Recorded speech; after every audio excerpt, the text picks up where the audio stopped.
What's the word, man? What's going on?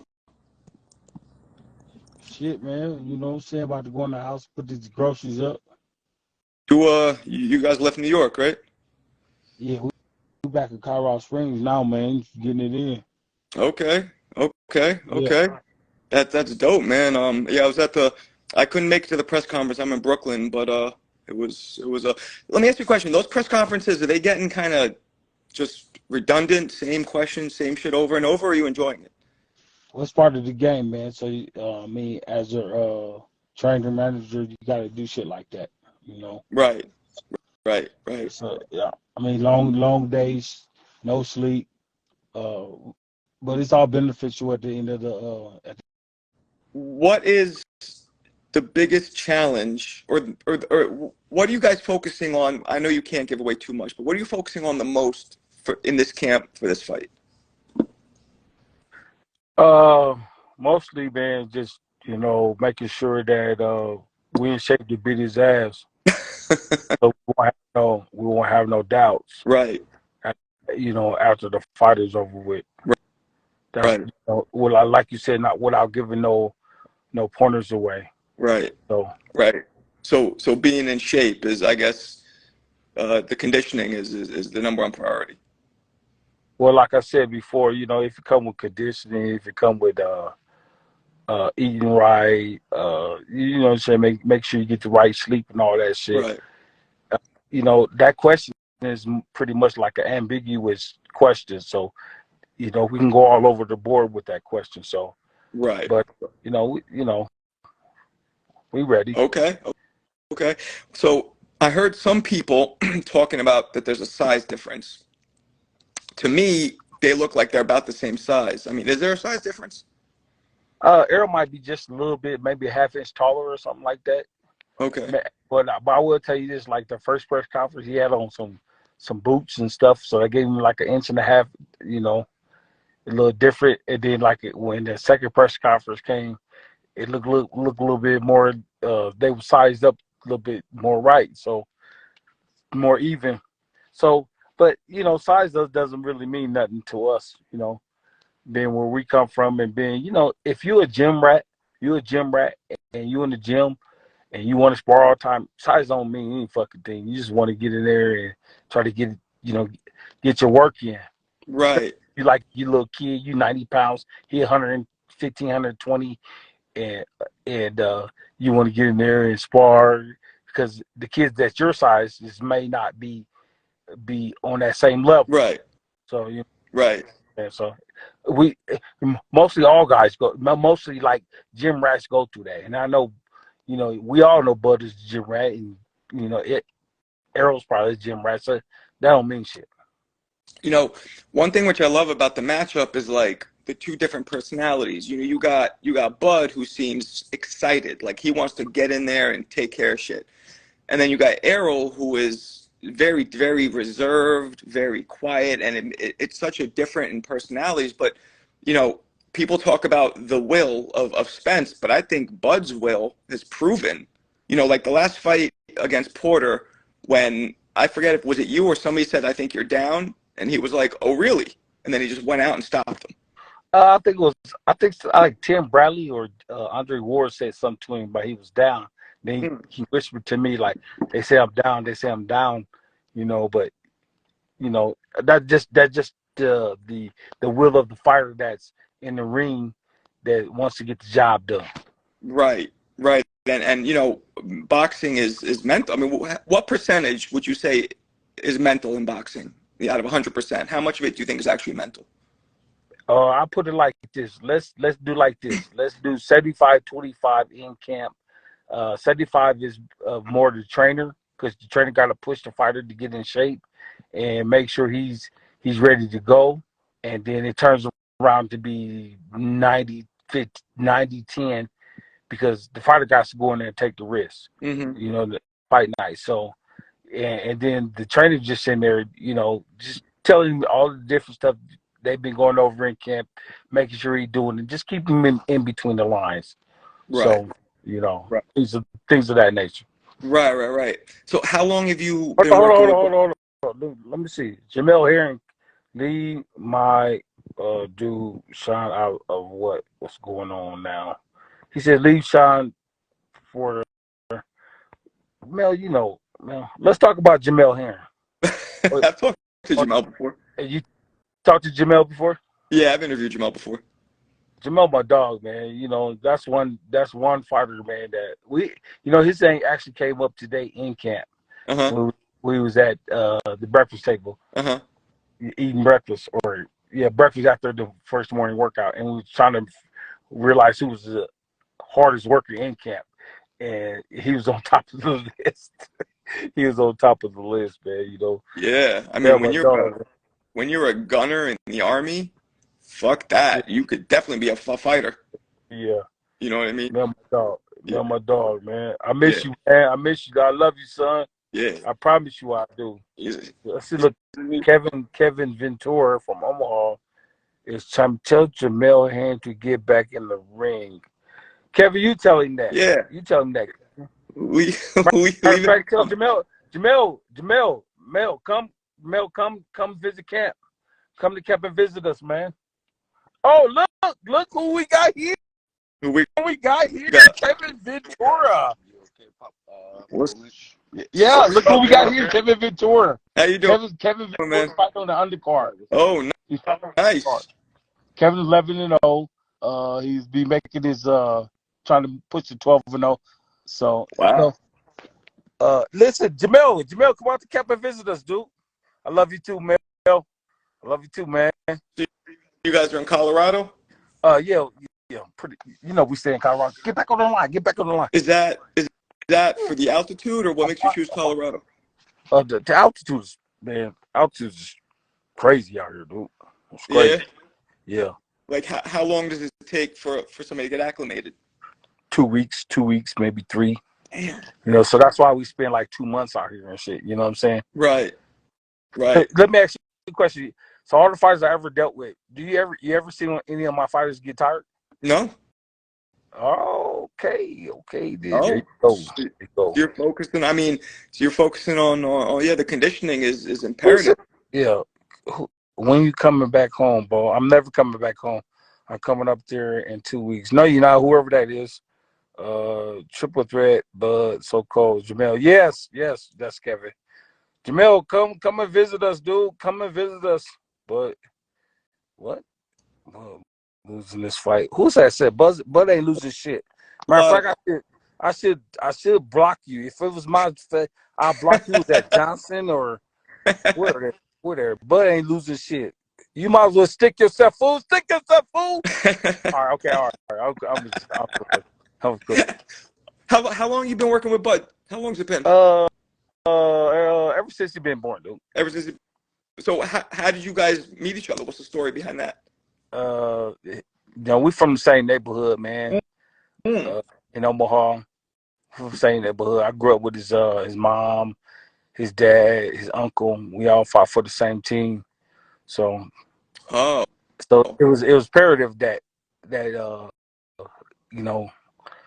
because I stuck around the gym more than anybody else from the gym that we came from in Omaha called CW Boxing Club. When Bud was like 3 or 4 years old, running around the neighborhood, shit, messing with him and all that. Okay. So, I mean, it's just like anybody else, though. Just like anybody else from any other city that, they try to look out for the little young guys that's in the neighborhood. They try to get them in the gym and try to look out for them as they was coming up. And he was just one of those special ones that came up. Well, that's the great thing about Bud, too, is, he had to work his way to where he's at. He didn't have a huge, a gold medal or any of that or huge management, Right. Exactly. I mean, you know how it goes. Everybody know how it goes and shit. Most of, like if you look at the landscape of boxing from, I don't know, 63 when Ali and them came out or before them, a lot of those guys won the gold medal, was in the Olympics. They shined. Yeah. And the hard noses like Marvin Hagler. I know he never got a gold medal. He never went to Olympics. No. You know what I'm saying? He ended up being one of the great ones. Who else? Who else was out there that came up the hard way? Buster Douglas came up the hard way. Yeah. I'm saying, Yeah, yeah. There's a you know, few.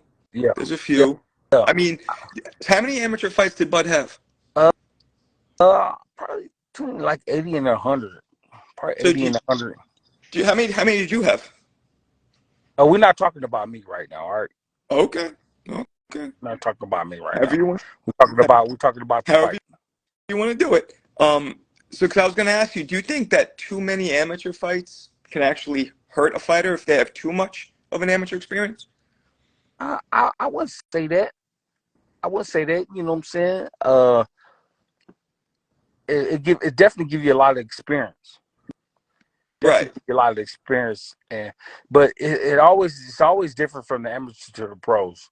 Cause you got on smaller gloves, no headgears, no shirt, no nothing. Motherfuckers talking shit to you, Mm-hmm.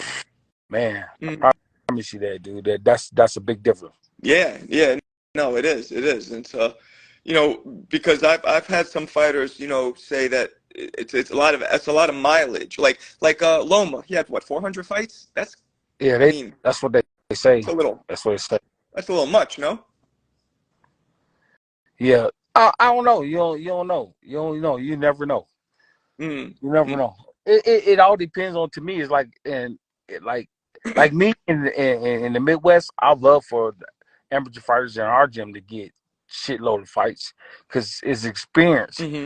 But you gotta have the right coach and put them in the right tournaments and do the right thing by them. You know. Mm-hmm. So, Mm-hmm. Mm-hmm. Yeah, no, for sure. I mean, one statistic I saw that I haven't heard people really talk about this, but Bud has more knockouts than Errol has total fights.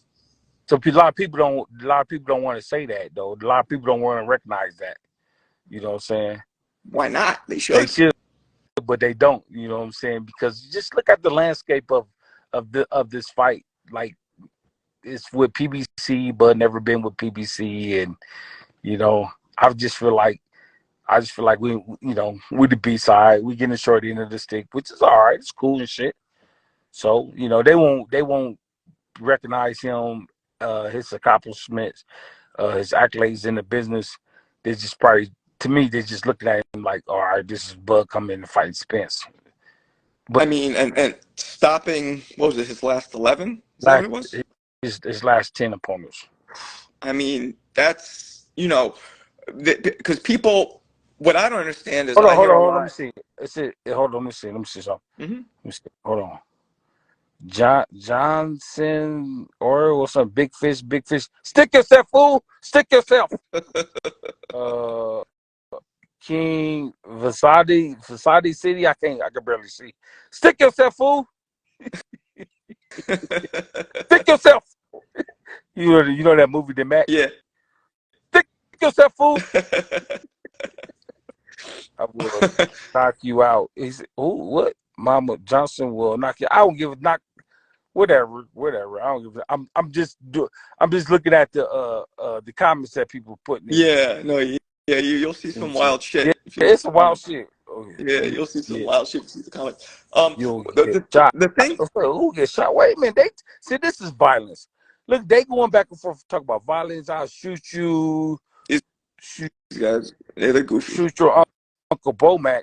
Dang, they want to try to kill me and everything. Shit, see. Omaha, See, stand up. I'm all stand up. You know There what I'm we saying? Yeah, go. stand up, stand up. See, this is why I don't like doing interviews, man, because you see this crazy ass shit. Yeah, I'll shoot you, all that shit, man. See, these fans. I appreciate the passion.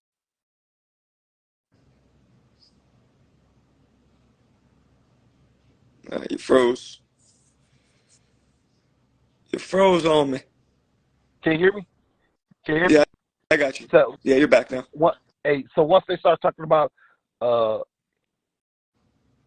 he just talking about, look at Bud competitions. Bud want everybody to kiss his ass. Look, see, who is this Johnson?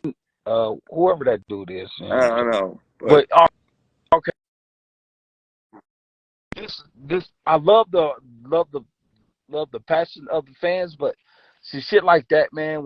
When people start talking like that, yeah, I that's what make me mean, like this don't want to fight do is, interviews and shit. That's what make me yeah, not want to do I, interviews and shit.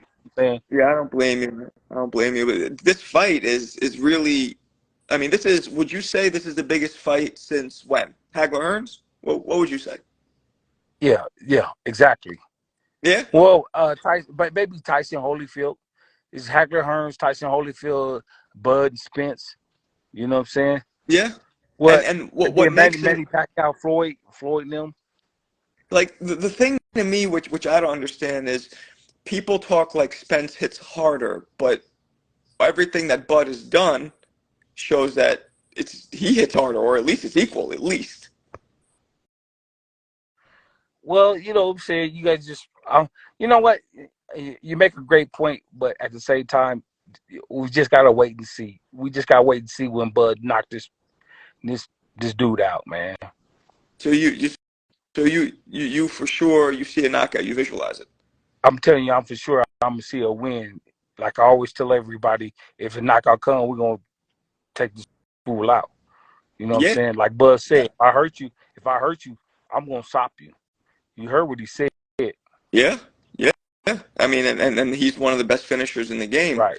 Um, so how much at this point now, when working with Bud, how much are you real involved in the corner, or do you guys almost have an unspoken thing where he kind of knows what to do? You just give him a couple little, nudges, but and he handles it. So I was, you know what? I should stop this interview because obviously you don't know who I really am or I really do what I really do for the team. No, I know what you do. Or But some why people would you when ask? they work Why together, would they you have ask like an unspoken that thing. question? Eh? Why would you ask me that question? Because some people have an unspoken thing together. You know what I mean? And it's almost like they don't have to speak. They just kind of it's like a well-oiled machine. Yeah, like you give a fighter that looked like, Yeah, yeah. exactly. You, That's what you I'm saying.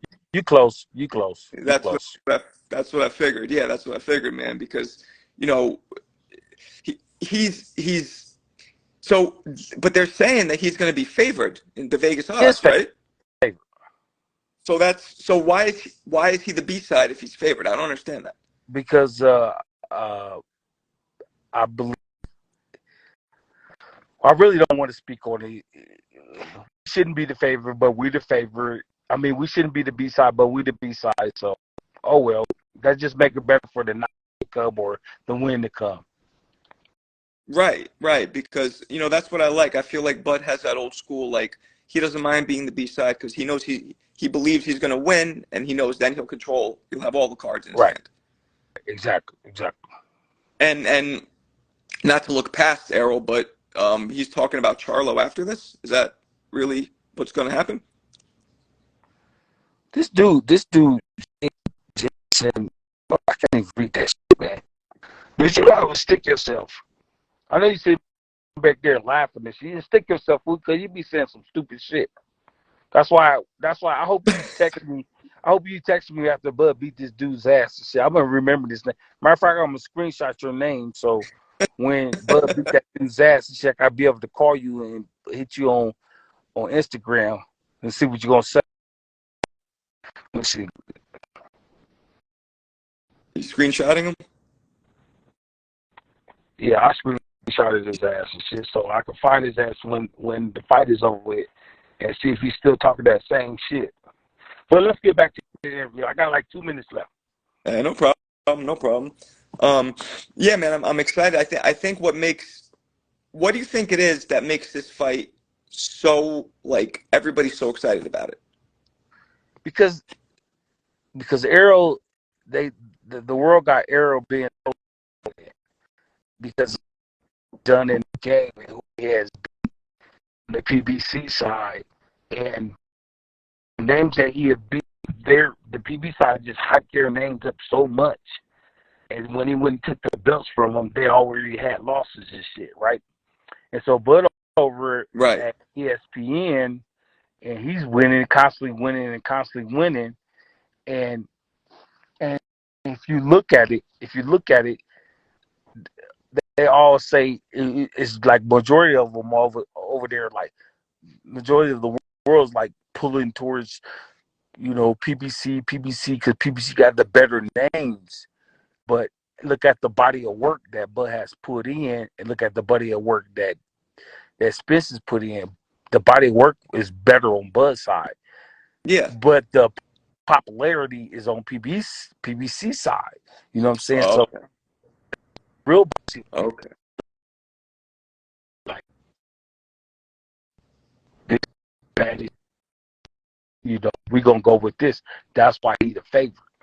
So that's how Right. that's how I look at it. Right. Right. But now that Bud is independent, I mean, that's a smart move. So I appreciate you giving me some time uh, and doing an interview with you. You be good, all right? Yeah. Yeah, man. Thanks a lot. I appreciate it. All right, Good. baby. All Talk right. to you soon. Hey guys, please subscribe and smash that like button. And if there's any fighters you want us to interview or anything else, any questions or comments, hit us up. We're here for you.